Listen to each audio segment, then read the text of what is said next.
Welcome to Focus English with Cece. Hello, everyone, and a big, warm hello to you from Focus English with Cece. I'm Cece.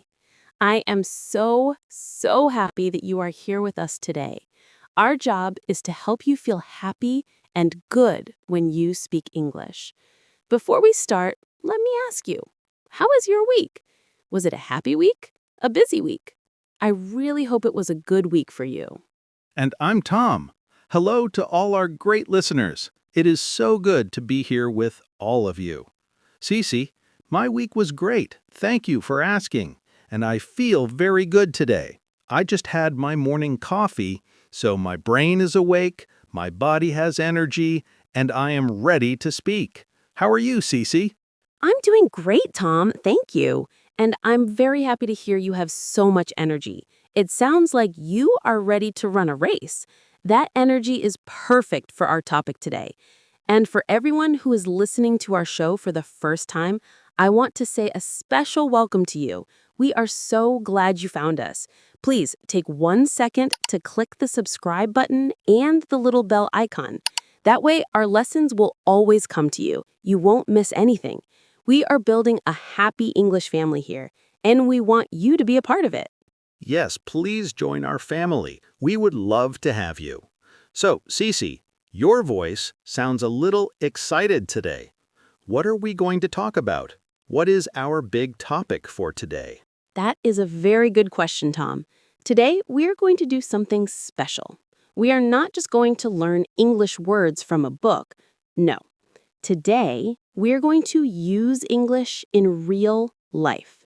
Our topic is Speak English in Real Life. I want everyone to think about this idea. English is not a test at school. English is not about getting a perfect score. English is a tool. It's something useful for your life. You can use it to make new friends, to travel, to get a better job, and to have fun. It's for you. I love that, Cece. That idea is so important. I remember when I started learning English, I had many grammar books, big, thick books. I studied every day. I knew so many rules. I knew about verbs, nouns, and adjectives. But one day, I was walking on the street and a person stopped me. They were a tourist and they asked me for directions to the train station. Cece, my mind was completely empty. All the rules, all the words, they were gone. Poof! Real life is fast, it is friendly, and it can be a little scary sometimes. Exactly. You have explained that feeling perfectly, Tom. And that is a feeling that every single language learner has. It is normal. And today, we want to help with the scary part. We want to take the fear away. Today, we will learn simple, short, and good sentences that you can use right now. Today. These sentences are very easy to remember. You don't need a big grammar book. To start, let's go to a place we all know.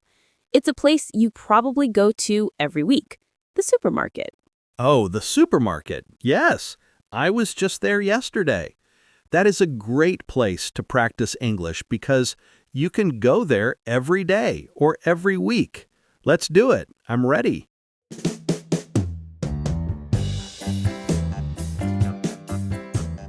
Okay, Tom, let's imagine this. Let's make a picture in our minds. You are at the supermarket. The lights are bright. You can hear the sounds of the shopping carts. You have your list. You need to buy eggs, bread, and milk. But you are in a new supermarket. It's very big. You walk and you walk, but you can't find the eggs. You see a person who works there. They're wearing a uniform. What is a simple thing you can say to them? Okay, I see the person. My first thought is to just say, "Where are the eggs?" It's short and easy, but when I say it out loud, it sounds a little strong. It doesn't sound very friendly. Maybe a little rude? That's a wonderful point, Tom. You are thinking not just about the words, but about the feeling of the words. This is very important. Where are the eggs? Is okay. It is grammatically correct. You will get an answer. The person will point and say, aisle 5. But in English, and in many cultures, it's very nice to be polite. Being polite is like adding a little sugar to your words. When you are polite, people feel happy. And when they feel happy, they are happy to help you. So let's try to make that sentence a little more friendly. We can start with a polite word. Okay, I think I remember this from another lesson. Let me try to build a better sentence. I will start with a polite word to get their attention. Then I will ask my question. How about this? Excuse me, can you help me find the eggs, please? Perfect. That was absolutely perfect, Tom. That was so good. Listen, everyone, to what Tom did. He used 2 magic words. The first magic word was, excuse me. You say this before you ask a question. It's a soft, polite way to get someone's attention. The second magic word was, please. You can add please to the end of a question to make it much, much softer and friendlier. These 2 words, excuse me and please, are very, very good friends to have in conversations. They show the other person that you are a kind and respectful person. It feels much better to say it that way, too. It feels more comfortable. Okay, so I say my polite sentence. The staff member is very nice and tells me the eggs are in aisle 5, next to the milk. I find the eggs. I have them. What do I say next to the person who helped me? Another good question. You always want to finish the conversation in a friendly way. A simple thank you is good. It works every time. But if you want to sound a little more friendly, a little warmer, you can add a few more words. You can smile and say, great, thank you so much. The words so much make your thank you stronger. Or you can say, thank you for your help. This is also very nice because you are thanking them for the specific thing they did. They helped you. I understand. Great. Thank you so much. I like that one. Okay, new problem in the supermarket. I'm walking and I see a very nice bottle of pasta sauce. The picture on it looks delicious, but there is no price. I can't see a price tag. I want to buy it, but first I need to know how much it costs. I see the same helpful person. What can I say now? This is a very common situation. Do you remember the very easy phrase we learned a long time ago for asking about price? It has 4 simple words. Oh, yes, I remember. How much is this? Let me try to use it in a full, polite sentence like before. I will use my magic words. Okay, excuse me, how much is this bottle of sauce, please? Wonderful, Tom. That's great. It is polite, it is clear, and you will get your answer. Now, I will give you a little tip, a small piece of advice to make you sound even more natural. If you are holding the bottle of sauce, or if you're pointing to it, you don't need to say, this bottle of sauce. You can make it shorter. You can just say, how much is this one? Point to the bottle and say, excuse me, how much is this one? It's a little faster, and it sounds very natural, like something a native speaker would say. You see, you're shopping, you're asking questions. Using simple phrases like this makes the whole experience a piece of cake. A piece of cake? What do you mean? Like a sweet food? Like a birthday cake? I don't understand how shopping is a piece of cake. That's a great question, Tom. I love when you ask about these phrases. A piece of cake is a fun English saying. We call it an idiom. The special meaning is different from the meaning of each word. So a piece of cake does not mean a real piece of cake. It means that something is very, very easy to do. For example, learning to count 1, 2, 3 is a piece of cake. For a big dog, jumping over a small fence is a piece of cake. So when I say shopping in English can be a piece of cake, I mean it can be very easy with these phrases. I like that. A piece of cake. It's a funny picture in my head. It's easy to remember. I will use it. Thank you, Cece. Soon, speaking English will be a piece of cake for me. That's the spirit. I love your positive thinking. Okay, listeners, now it's your turn to practice. We want you to speak with us. Say the words out loud. Ready? Repeat after me. Excuse me, can you help me find the good? Now you add a word at the end. Let's try it. Excuse me, can you help me find the milk? Excuse me, can you help me find the apples? My turn. And the price question. Let's say it together. Repeat after me. How much is this? Please. Good. And again. How much is this? Please. Now, let's try the more natural way. Point your finger at something near you and say, how much is this one? Great job, everyone. You sound fantastic. Now we know how to shop with confidence. Let's change the situation. Let's leave the supermarket and talk about something that can be very, very scary for many learners. Okay, now let's talk about the telephone. Making a phone call in English can be scary. I think it's because you can't see the person's face. You can't see their smile. You can't see their hands. You only have their voice. When someone on the other side of the phone says, hello, sometimes your brain stops working. You forget all your English words. Yes, that is me. That happens to me all the time. It's so true. In my head, I practice what I want to say. I say the sentences over and over again.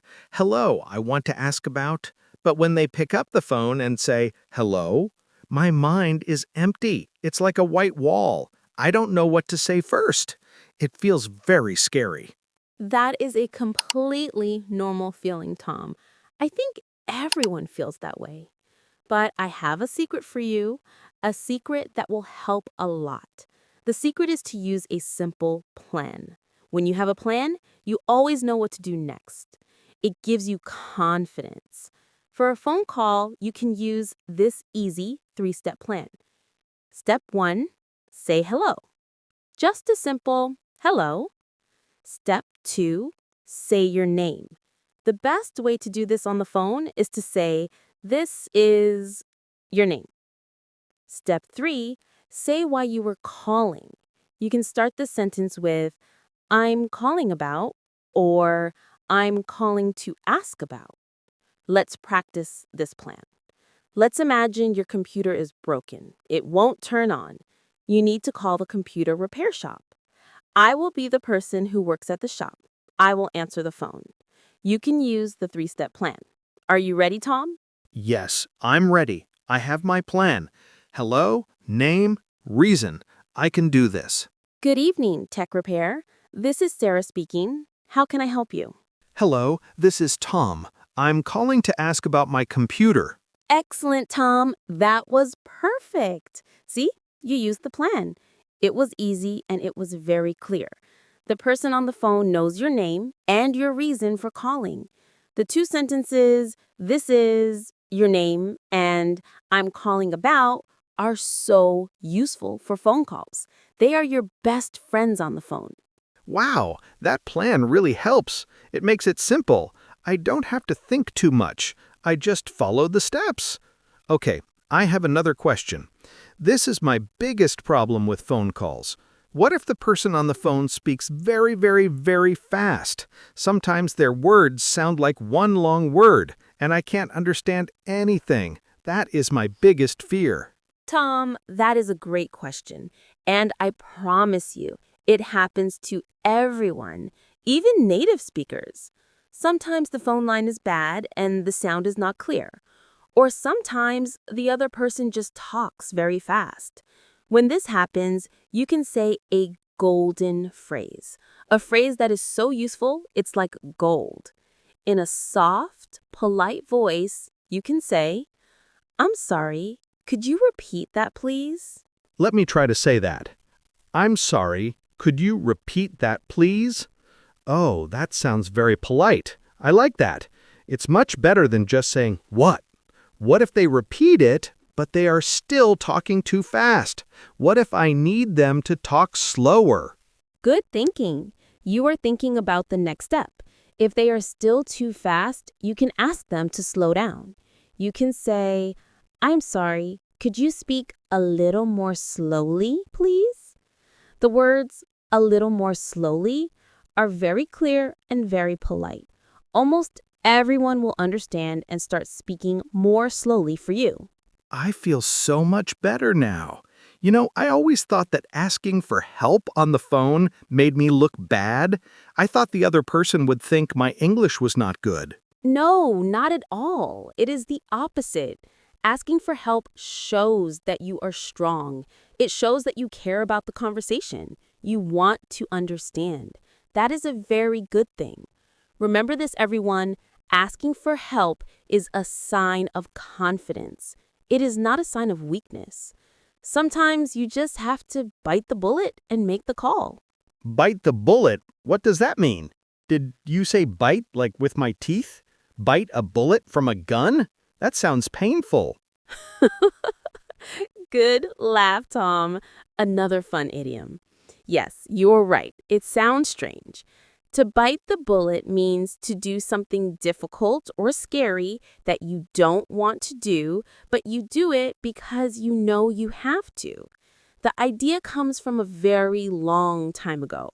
Before doctors had good medicine for pain, they would sometimes give a soldier a real bullet to bite on during a difficult surgery. It was something hard to do, but it helped them be brave. So today, when we say bite the bullet, we mean we are being brave and doing something difficult. For example, you are scared to make a phone call in English, but you know you need to make an appointment. So you take a deep breath, you bite the bullet, and you make the call. And after you do it, you feel great. That makes so much sense now. I have many things that I need to bite the bullet and do. I need to bite the bullet and practice my phone calls. Great! That is a very brave way to think. You can do it. Now, let's leave the phone behind. Let's go on an adventure to our last place for today. Our last situation for today is the airport. The airport is an exciting place. It's a place with people from all over the world. You hear many different languages. Imagine you are at your gate, waiting for your plane to board. Your flight is in 1 hour. You see a friendly-looking person sitting next to you. They are also waiting. How can you start a friendly conversation in English? This is a good question. It's not like the supermarket where I need help. Here I just want to be friendly. Maybe I can ask a direct question like, where are you flying to? Yes, that's a great question. That works very well. But let's try something different today. Let's try starting a conversation by sharing feelings. Everyone in the world understands feelings, like being happy, tired, or excited. It is a very fast way to make a connection with a new person. For example, if you are excited about your vacation, you can turn to the person, smile, and say, I'm so excited for this trip. Oh, I really like that. It's not a direct question. It's just sharing something about myself. It feels very friendly and open. Okay, what if I'm not excited? What if I had to wake up at 4 in the morning and I'm very tired? I can say, I'm so sleepy, but I'm ready to fly. Perfect! That is so natural and easy to understand. The other person will probably smile and say, me too, I need some coffee. And now you are having a conversation. It's that easy. Now, what is the easiest, most common topic in the world to talk about when you are waiting in a line or sitting next to a stranger? I know this one. I am sure I know this one. The weather. Everyone can talk about the weather. I can say, nice weather for a flight today, isn't it? Or if it's raining outside, I can say, I hope this rain stops soon. Or even something simple about the airport itself, like, wow, it's very cold in the airport today. Tom, this is so good. You were using English to connect with people. This is the real goal. It's not about the rules in a book anymore. You are sharing your feelings and your ideas with another human being. That is the magic of language. It feels real now. I understand what you mean. It's about sharing a small moment with another person.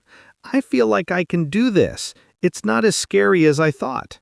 I am so happy for you today, Tom. You have done such a wonderful job. We went to the supermarket, we made a scary phone call, and we made a new friend at the airport. Before we finish our lesson, let's review the most important phrases we learned today. This will help all our listeners remember. Good idea. Okay, I will start. At the supermarket, when you need to find something, you can say, "Excuse me, can you help me find the bread, please?" When you want to know the price, you can ask, "How much is this?" Or, if you're pointing, "How much is this one?" And when someone helps you, you can say thank you in a very friendly way. "Great, thank you so much." Perfect review, Tom. Now, for making a polite phone call, remember the 3-step plan. Start with hello. This is, add your name. Then say why you are calling. I'm calling to ask about, and if you don't understand the other person, it's okay. You can say, "I'm sorry, could you repeat that, please?" Or, "Could you speak a little more slowly, please?" And at the airport, to make a new friend, you can share your feelings. We can say, "I'm so excited for this trip," or "I'm so sleepy." Or you can talk about the weather. We can say, "Nice weather today, isn't it?" And don't forget our 2 fun idioms. The first one was my favorite. A piece of cake. It means something is very, very easy. And the second one, the one for being brave. To bite the bullet. It means you do something hard or scary that you don't want to do, but you know you should. Wonderful review, Tom. I really hope all our listeners write these phrases down or just remember 1 or 2 to use this week. Okay, Tom, you did a great job today. Your questions were perfect. And to all our listeners, you did a great job too, just by listening and learning with us. Thank you, Cece. I feel much more confident now. I think the biggest secret, the most important lesson from today is to just keep speaking, right? Even if it's just one small sentence, the first step is the most important one. Yes, that is the real secret. Listeners, if you remember only one thing from today, please remember this. Don't try to be perfect. Perfect English does not exist. Just try to talk to people. Just try to connect. Every small sentence you say is a step forward. Think of it like this. One English sentence a day is like planting a small seed in a garden. The first day you see nothing. The second day you see nothing. But if you keep planting one seed every day, soon those seeds will grow. They will grow into a big, strong, beautiful tree of confidence. I love that idea, a tree of confidence. And everyone, please don't worry about making mistakes. Mistakes are not bad. Mistakes are your teachers. I make mistakes all the time. They help you learn and remember. That's absolutely right. So, for your homework this week, we have a fun challenge for you. We want you to be brave. Go to a store, a shop, or a cafe and use one of these simple phrases from today. Say it out loud to a real person. Yes, a real life mission. And after you do it, please tell us about it in the comments below. We want to hear your stories. What real life English situation will you try next? We read all your messages and they make us so happy. Thank you for learning and growing with us today on Focus English with Cece. Until our next lesson, keep speaking, keep trying. You can do it. See you soon, everyone. Bye. Bye for now.